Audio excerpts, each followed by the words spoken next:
Well, the way I came to be involved with the church and the Civic Center and such as that, we joined the church probably back about 12, 13 years ago, and I was doing a newspaper column on local history and started looking into a lot of the old newspapers and the old documents about the area, and it really became very obvious to me early on that there was a great degree of history that was forgotten and lost in the Canoe area, which it was called Canoe Station at the time the church was founded.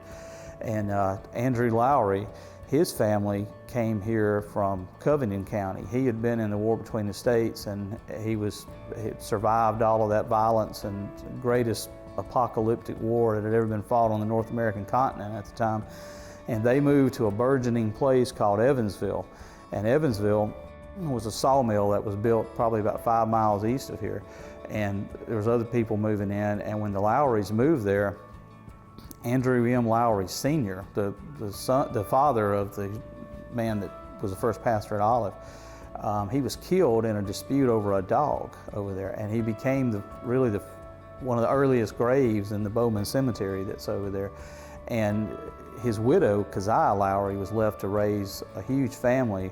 And this was in an age before public assistance and all of that. So she had to literally pull herself up by her bootstraps. And she did things like she cut cross ties for the railroad. She would ride the train to Montgomery to get the payroll for the section workers. And she would come back and she raised his family and instilled just a lot of Christian virtues in them and did a really good job raising her family in what was at that point just a few decades removed from a wilderness. It had just recently been settled. And she came to be known as Grandma Lowry, was what everyone around here called her in those days. And a very sweet lady by all accounts. And then her son, Andrew M. Lowry, built a sawmill where the present church is at. And he was a local sawmill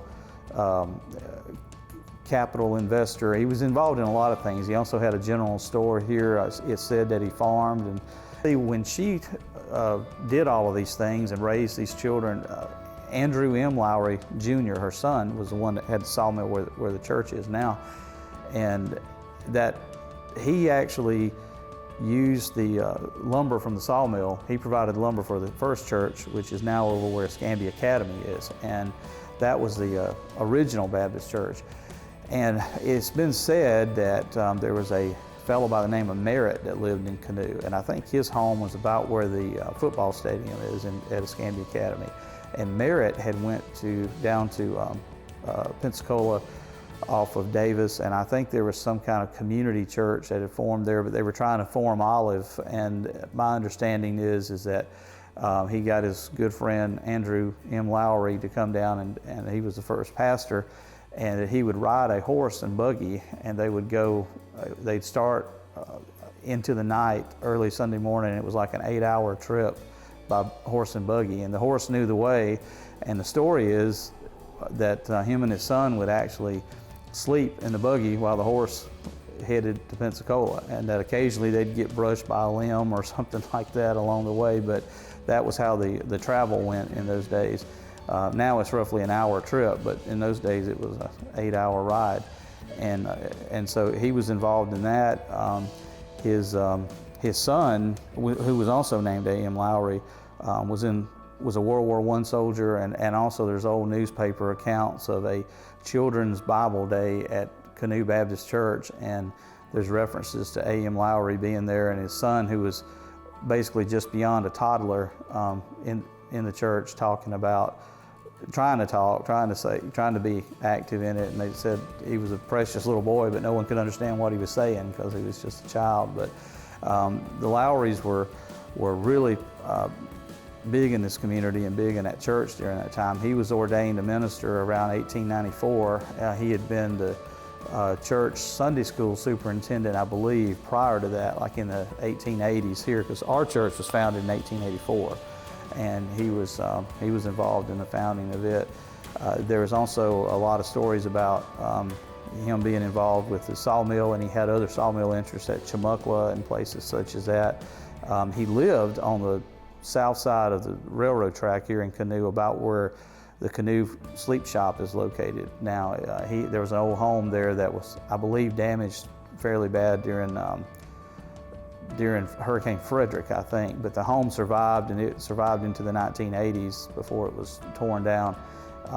Lowry was, a real mover and a shaker, and it's important to remember that when they were here and they had the church, Canoe was kind of entering its golden age, is what I would call it, and I kind of date that unofficially from around probably 1900 to about somewhere in the 1950s.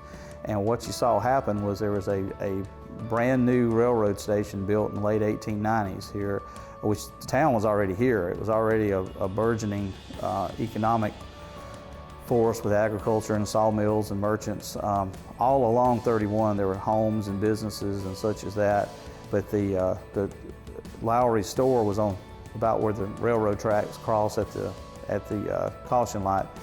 And around that time you had a lot of stores built. You had Farrah's store, you had the Wright store that was next door to this building, which is, we're in the drugstore right now. You had a new post office, which is where these came from, so these are at least 100 years old behind me. And everything in Canoe was like a shiny new penny. Everything was practically brand new.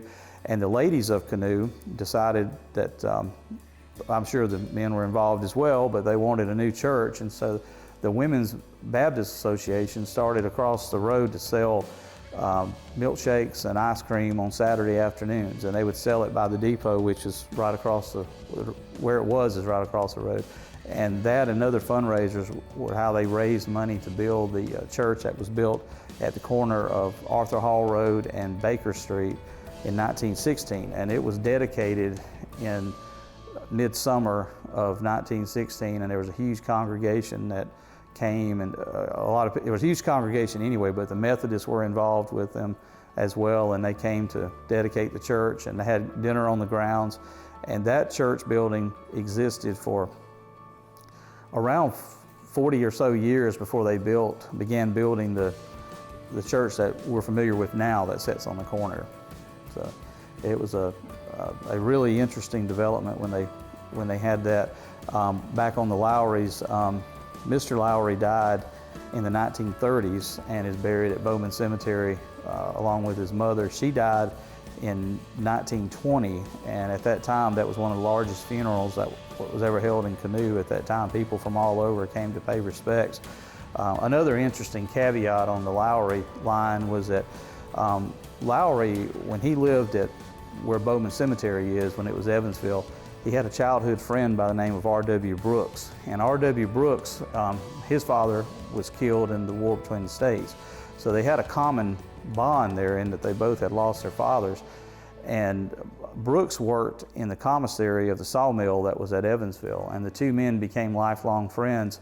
And my understanding is that they both married daughters of James Lazarus Bryars. And James Lazarus Bryars was an early evangelist that went around starting churches in this area. He would walk from below Century, Florida to Atmore, which was then called Williams Station, and preach on Sunday afternoons, and his daughters would sweep the sawmill clear of sawdust so that the attendees would have a place to sit and not have to get sawdust all over them and such as that. And Brooks went on to found Brooks Memorial Baptist Church in Atmore. When he founded it, it was known as Brooks Chapel.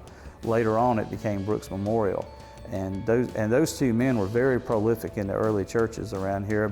Brooks wrote a newspaper column he was also a newspaper editor, but in later years, he wrote a newspaper column remembering the history of this area. And at that point, he was in his 80s when he was doing that. But a lot of what we know about this area was from the writings of R.W. Brooks when he was documenting it in newspaper accounts on his recollections years and years later.